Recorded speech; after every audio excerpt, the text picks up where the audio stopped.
I kind of want to go back a little bit, man, because I had a couple more questions about the Quando Rondo, publicly declaring that he wasn't neighborhood no more. Maybe he was just saying that to try to stay out of trouble. But, hypothetically speaking, if somebody wanted to leave a gang, how hard would it be? See, the thing that used to make it so difficult is the fact that the gangs are based residentially where you live. So the gang is here, you stuck here as far as your living situation. It's kind of hard to duck your obligation that you had committed to. You got to walk home from school, you got to pull up, these dudes is going to be around. Nowadays, the actual structure of the gangs are not really based like that. And even when it was based like that, leaving the gang and the way it's going to go, it's unique every time based upon the person, the hood you from, and your status over there in that hood. You could be, I got a homie right now, swear to God, he was born and raised on 97th Street. He turned 97 East Coast when he was young. He was my little homie. And then I can remember it was a time where we'd drive up the block on 97th and cuz would be in the back seat, duck down when he sees certain family members on his porch. He'd tell me, don't stop, cuz, keep going, keep going, keep going.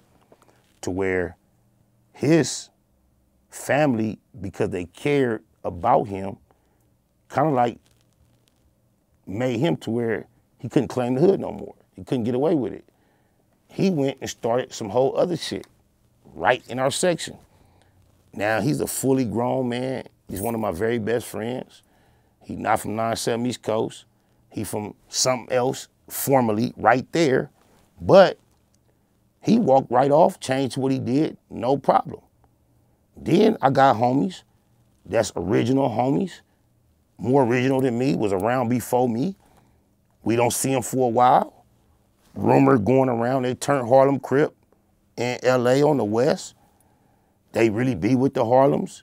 They ain't turned Harlem, but they be with the Harlem so much and never come into the hood that eventually the homies, we mount up deep, go to the Harlem hood, basically make cuz come back to the hood. If he didn't agree to come back, something was gonna go down. Then there's other variations of how it can go. I got a homie from my hood, used to be from Q102.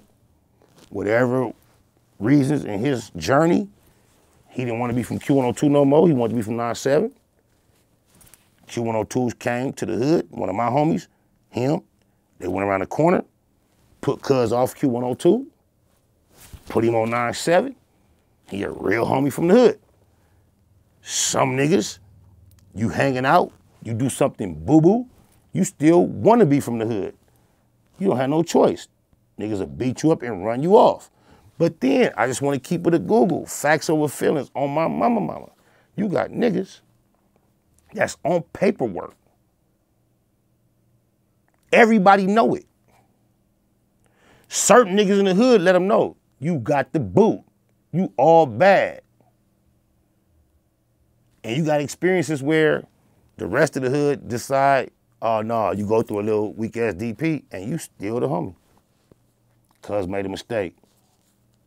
You can't run everybody off because you made a mistake cuz young. I used to hear that when I was younger, and they used to say that about young homies. But as time went on, they be giving that pass to older and older people cuz made a mistake. Cuz made a mistake, but the little homie got all day. A young nigga with all the shits got all day, but cuz made a mistake. So getting put off the gang, bro, I know traditionally, historically, yeah, it was a real rough process. And I can go back and act like it's exactly like that, like we heard in all the gangster stories and movies. Nah. If you got a location far enough away, all you gotta do is not come back. Yeah, I was kind of like thinking that with Quando Rondo, like he might not have had to just announce it. He could have just.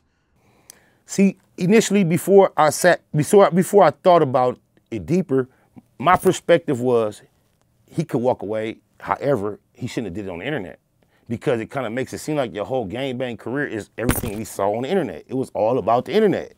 Because, like I told you, shouldn't no active member of any type of illegal organization be on the internet, on camera, professing that that's who I am. That's not, so, and I know I'm thinking more sophisticated and advanced than them. I know I'm giving him probably a benefit of the doubt that he hasn't crossed his mind. It might not apply, but I'm just that fair. I'm just that fair because it could be. And that's what I would advise anyone to do. I don't care if you're the most active gang member ever in the world. Did you know that Al Capone and them was at church every Sunday with suits on, with their family, looking so presentable? I did not know that. Yeah. That's interesting. Yeah. What you think confession really, who need to go talk to that priest, for real? You feel me? Yeah. Quando Rondo in particular, sad case, because you see what the brand of gangbang in Los Angeles established has done to the world, to the youth. It's a germ, it's a disease. People that are not high profile like Quando Rondo have adopted it, gone through ups, downs, buffoonery, successes, and you never hear about it. He just got caught up, bro. He got caught up. This gangbanging shit ain't good for the local natives. So it ain't good for nobody who adopted it abroad. Definitely not for someone from abroad who adopted to be associated with one of the most treacherous brands of this shit and think that you finna come. Just think, there are actual entertainers from 60s that are bigger profile than Quando Rondo. On that spectrum, he's nobody to the game.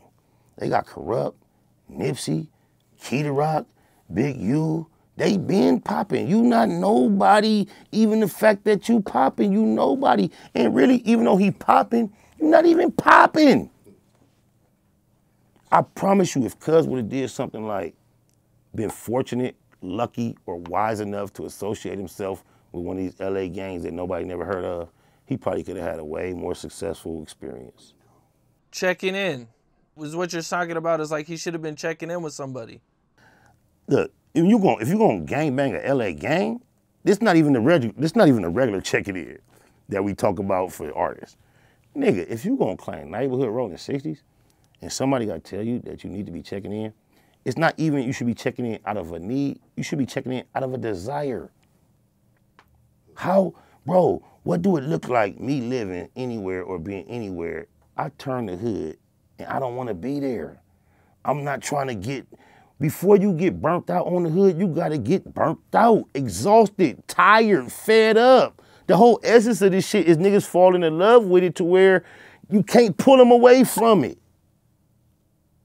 How do you expect niggas to actually go through that from juvenile hall, elementary, junior high school to accept you in any other realm if you, bro, part of this is proving, impressing.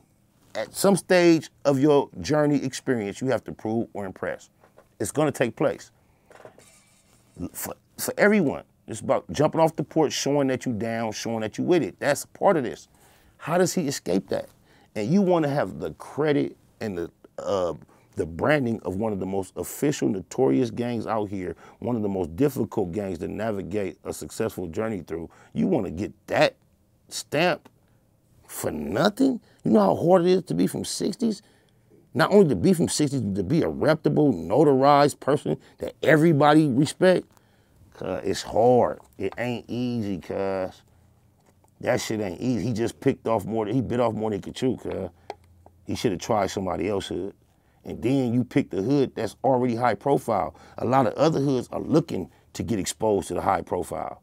These niggas don't need no exposure in general. They popping, they been popping. He fell into a trap that he could have been savvy, fly enough to navigate, but apparently, obviously he wasn't. And then there's some who, with all the skills necessary, still wouldn't be able to accomplish it because you never know with this shit out here, cuz. They say the strong survive. Shit, the strong even die in South Central.